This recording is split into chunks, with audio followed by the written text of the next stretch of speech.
Good morning, everyone. I see we have two people on live. It's not showing me who they are. So good morning and welcome to the Entrepreneur Collective, and this is the Coffee House Network, and it is Friday, July 19th. We will have Kathy online in Whistler with a group of people there live, which will be kind of cool. And oh, interesting. Okay, Facebook is being very odd. Good not to watch your Facebook replay. So the book we're going to be reviewing today is called REWORK, on a recommendation from, here's the cover, REWORK, the book. There we go. If you haven't read it before, it's basically a book that was put together by David Heinemann Hansen and Jason Fried.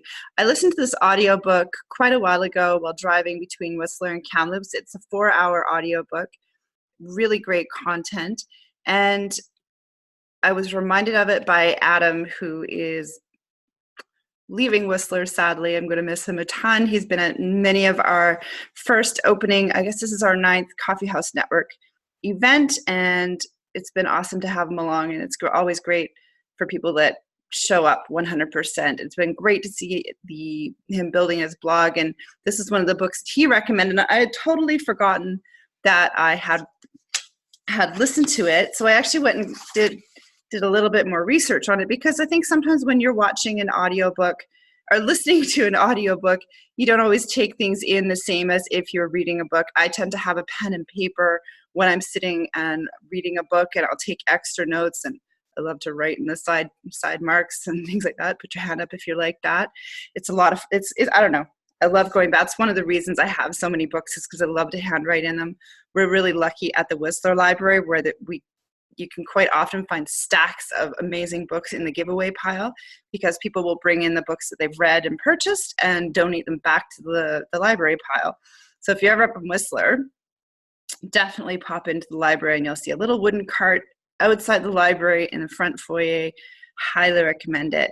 So today at 8 o'clock, Kathy White will be hosting a group in Whistler as well at her office, at the Angle and Vocal office. It's 17:15 right now, and I'm pre-recording this so that as people come online at 8 o'clock, whether you're coming on through Zoom, through our Mighty Network, you can find the link to the Mighty Network there, which will give you the Zoom link, and you can meet with us every Friday morning at 8 o'clock online or in person if you're in Whistler. If you're on Zoom, you can come in from anywhere in the world. We had an amazing group last week. We met at the Weston Coffee Shop in Whistler, BC. Today, I'm actually on holiday in beautiful Penticton. I have never spent any time here before, and did a little walk around the town last night. It was really lovely. I didn't realize it was such a heritage place, lots of little old buildings and things. And then went down I'm looking down on Skaha Lake. Absolutely amazing. The driveway is rather terrifying though, so my goal will be to maybe walk it at nighttime, because it's pretty hot here during the day, which is not my usual thing. I like the cold, if anybody who knows me. So I actually found, in re-listening to REWORK, I found someone who had already broken it down into 18 points, because I only have 20 minutes here before I upload this for the people who are coming online on Zoom at 8 o'clock, which I like to do this just on Facebook Live for fun and to pre-record, so that as people come into the coffee shop, so to network and co-work, they can just be listening. And this is also going to be uploaded to our YouTube page as well. So you can sit and re-listen to it if you don't have time when you're grabbing your coffee. So the idea of the Coffee House Network is that people can join in from coffee shops anywhere in the world and do a little bit of business training. We're going to review a book today. The past two ones, we've just finished doing a 1-page marketing plan and a 1-page business plan as well. And before that, we've done a thing on hashtags, WordPress. So we just keep doing little tiny bits, little snippets that will assist people to get a little bit more successful in their business each time. Sometimes there's so much to learn, it can be really overwhelming. So if you come out to the Coffee House Network, co-work with someone, and learn a little bit about business. Also, we have a live meeting. If you are a woman in business, we meet in Vancouver on the last Tuesday of every month except for December, and it's a group called the Ladies Meeting, and we meet at the Sylvia Hotel. You can go to ladiesmeeting.com to find out more about that. But back to REWORK. So Millen Ammon, actually on Medium, the website, did a great synopsis of this book. And so I thought I would do a quick review. And then the idea is that you can sit and talk about it, see which part works for you, and apply it to your own business. Or in this case, if you're thinking about starting up a business, it might actually be a great idea too, to listen to this book. I highly recommend it. It's great about just kind of getting out of the usual big business mindset, or finding things that are overwhelming when you're going into business. I know for me, with the Ladies Meeting, getting it started 3 years ago with Angela, it was just about showing up on the last Tuesday of the month. I'd just gotten out of a car accident, which I'm still recovering from, but all I had to do was show up at the end of the month, and it's turned into an amazing group of women, which started with 3 to 5 people showing up for lunch, and now we have 30 to 50 people showing up for lunch. And that just came from being consistent, building systems, responding to emails, taking phone calls, building in value as people started to show up on a consistent basis as well, and also making sure that there's value for their membership as well. So to get right into the book, because we don't have a lot of time. So one of the number one things that I picked up on was the first business I ever did. It was a very good reminder. The first business I did on my own as an adult, I'll have to say, because my first business was actually painting little rocks and selling ice cream and nuts while I've been still in elementary school and high school, junior high school. Yeah, I guess you would call it that, because I had to pay for figure skating. So I had to go out and sell little things, but to my parents' friends. So not really, didn't need a business plan, didn't need anything like that. But when I had my son, my youngest, who's now 23, I started a baby blanket business, and I thought I had to go out and get a loan. I went and I did write my first business plan at 23 years old. And I really didn't know anyone else who was doing anything like that. It was pure research. I don't think I had discovered E-Myth yet with Michael Gerber. But I wrote a business plan, and the TD Bank gave me $5,000.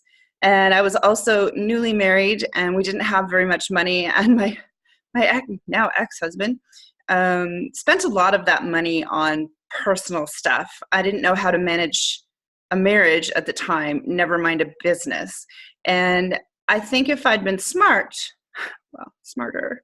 I would have gone out and maybe just gone and saved up the money to learn to develop a catalog, to just do it over the longer term versus trying to do a startup. And I had to go out and I bought a lot of bulk fabric. I can't remember if I bought a new sewing machine. I think with $5,000, you couldn't really do a lot. But it was the trips to Vancouver from a small town. I live in Abbotsford. It was an hour and a half. And often I already had a 2-year-old as well. So it was a lot to do. And I didn't really understand what I was doing and how I was going to pay that money back. I knew I had to sell. Again, not something that was in my strength, but I did start out getting some orders, and I never really got to find out where it would go because my son, I had started this before he was born while I was still pregnant, and he ended up being needing to be in the hospital for quite a while. So the business plans kind of went to pot. When you have 2 kids, one of them wasn't very well, and a husband who was not super supportive of what I was doing. So if you're just starting out, having some pillars in place can be really important so that you know what your goals are. But on the other hand, just starting is sometimes the biggest thing. I've seen so many people not start because they didn't have a website, they didn't have a logo, they didn't have a business card. But the first thing you need to do is go out and sell your product and make sure it has value and find some customers. So something I will never worry about again is don't let your past This is one of the first things that comes up in rework. Don't let your past carve your future, because now I learned to, on very little money, bootstrap the ladies meeting, and I had a job to make sure that because I couldn't keep a schedule with a brain injury. I had to just keep a work schedule. You're going to show up for work and you're going to show up for some other stuff. But I needed someone else's schedule to hold me accountable at the time so that I could make the money to get down to Vancouver from Whistler to, originally it was started when I was living in Vancouver, and just show up once a month. It was a business that was started on showing up once a month over a 3-year period. So what can you do where you can just do something really, really well in small quantities? So in the past, I would have been like, oh, I need to borrow some money. I need to do all the marketing. I need to make sure I've got a logo. I've got to have all these things done before I even start. So one of the things that Rework talks about is just implement your strategies. Just go and try them, see if they work, and just get going versus worrying about all the outside look of things, about what it's going to cost, all this. Do the things that you can afford to do. Go out. If you've got a product, don't wait till it's perfect. Go out and sell it. Make sure you've got something that's viable. Make sure you're making a profit. Like over the long term, is this going to make you some money? You don't need to do a huge spreadsheet, but put together the basics. Like if this isn't going to make you a profit, then this is just a hobby. Are you going to build a business, or are you going to have a hobby? If it's a hobby and maybe it's going to save the world because it's a water filter that's going to make a difference, well, then maybe this is a hobby that's going to be worthwhile for you. It's going to give you purpose, but it's not going to help your family make money and pay the mortgage. So it depends. It depends. Or there's people who've started like things like that, and they've turned it into something that has helped them and assisted other people and their business. So that also goes for point number 3. I'm 1, 2, missed number 1. Number 2, premature growth means death. And so I think if I had tried to worry about having 50 people at the ladies meeting right away, it would have been disappointing every month.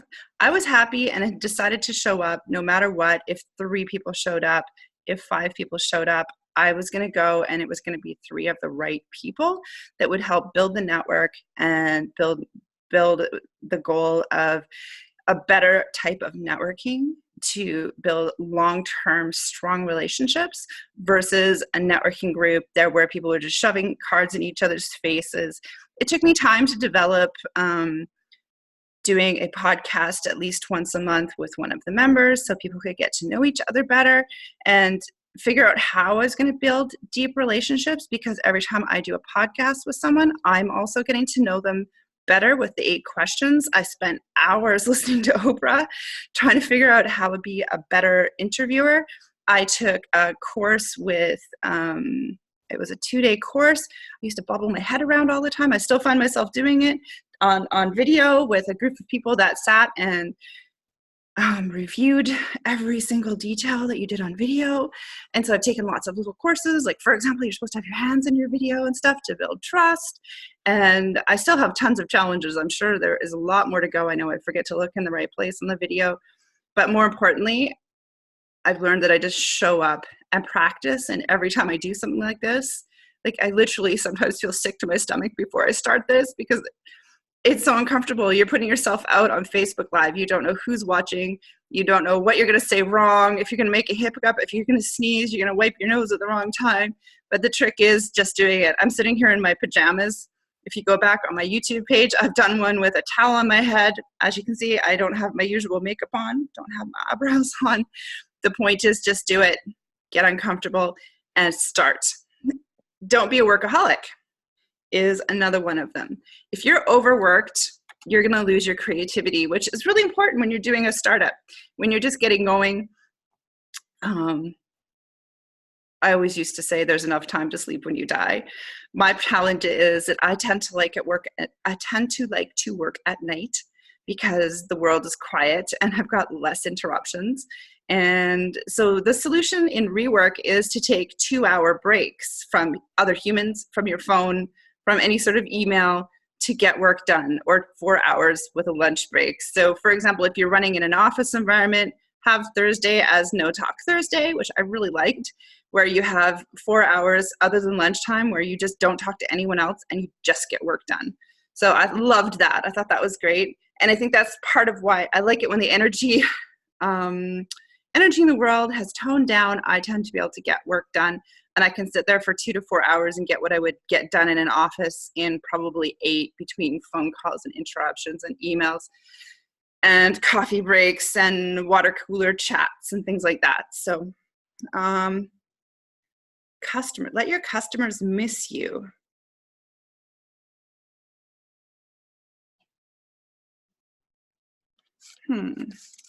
So I'm not quite sure how to make your customers miss you. I know that if I show up on a regular basis, yeah, I guess they're going to miss you.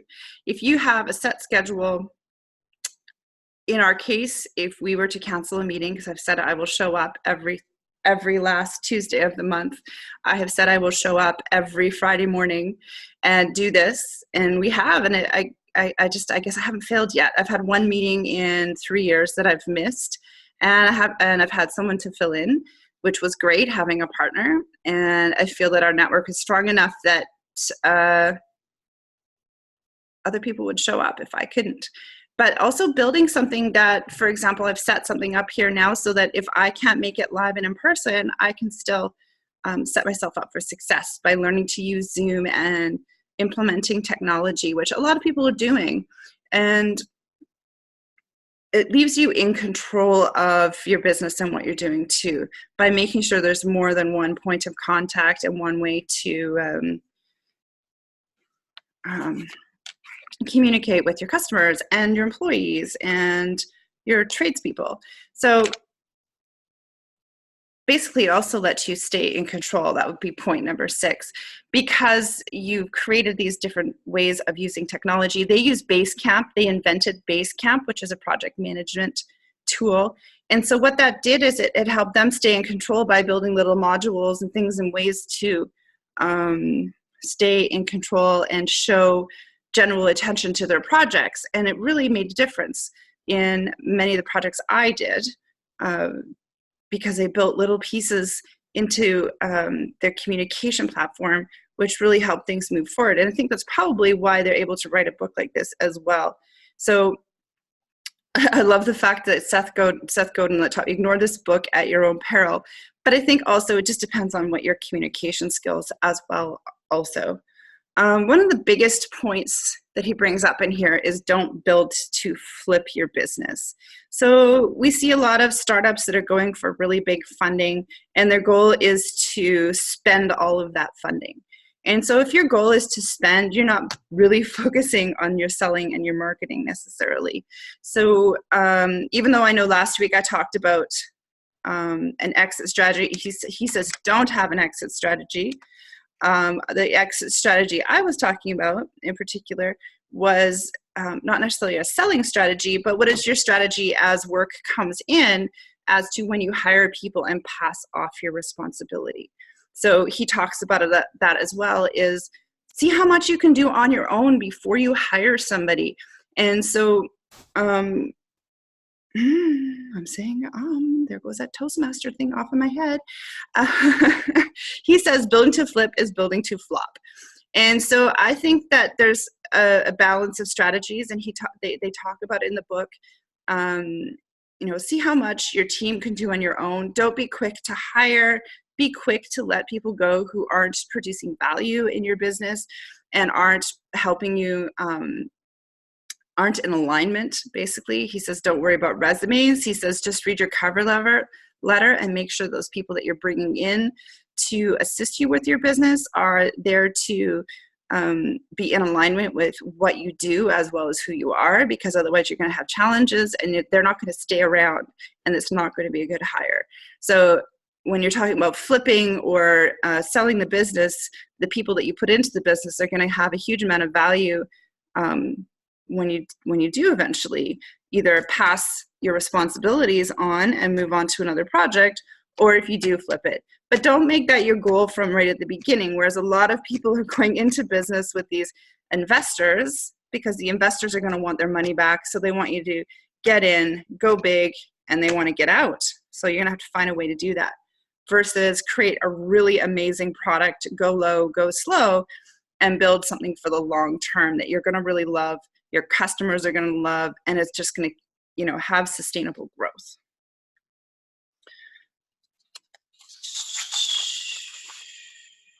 Fail gloriously.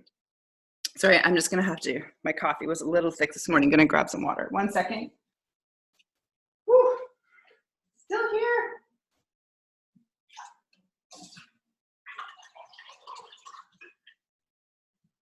The sun is not up here in Penticton yet, but the skies are starting to look a little bit blue. Absolutely amazing. So fail gloriously. So are you afraid to fail? Are you willing to try something and see if it doesn't work?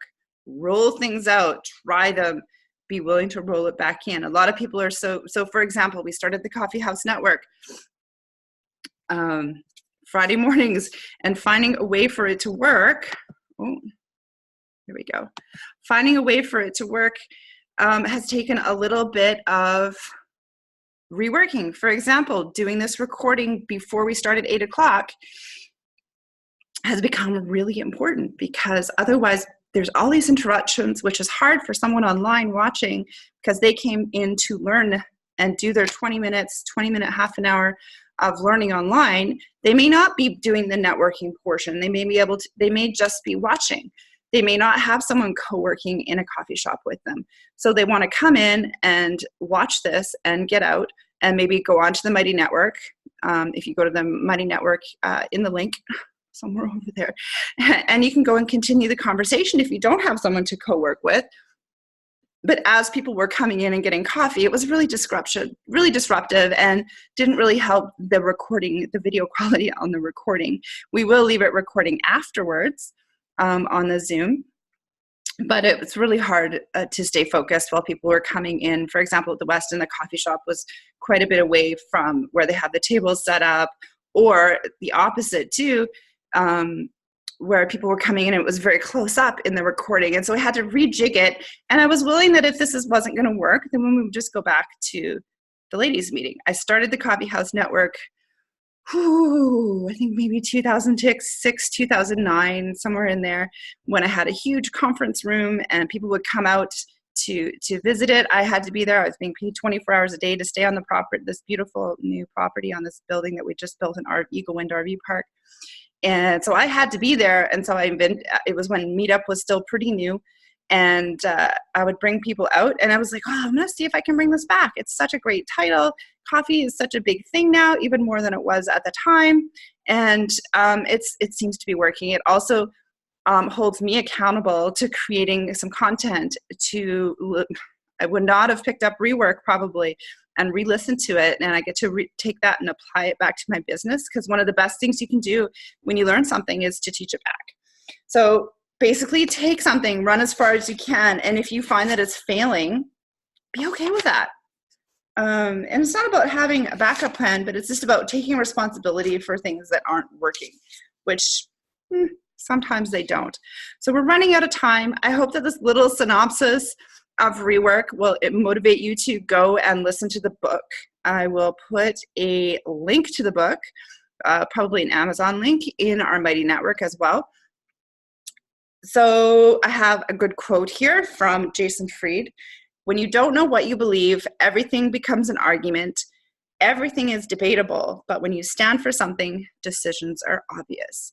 So I hope that as you build your business and build a mission statement for it, build your personal mission statement. If you've ever listened to any Stephen Covey's work, I have a personal mission statement, I have a business mission statement. You do that and you'll find it very easy to take a direction for your company, for your new business. You'll find when you're getting off track and staying on track. And really good luck in your business. And I hope you will come out again next week, Friday morning, 8 o'clock.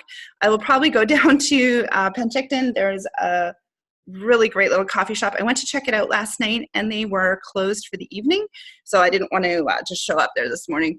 I will see if I'm still here on Friday, and we'll probably go to a coffee shop there, or maybe I'll do a midweek one on this absolutely amazing little summer getaway. Thank you to Whistler Core for the opportunity to get out here and do this. So Bob and Karine, thank you very much. So bye from Penticton, and I'm going to stop this recording, and I hope you all have an amazing day and a great summer break. Don't forget to take some time to yourself while also working on your business.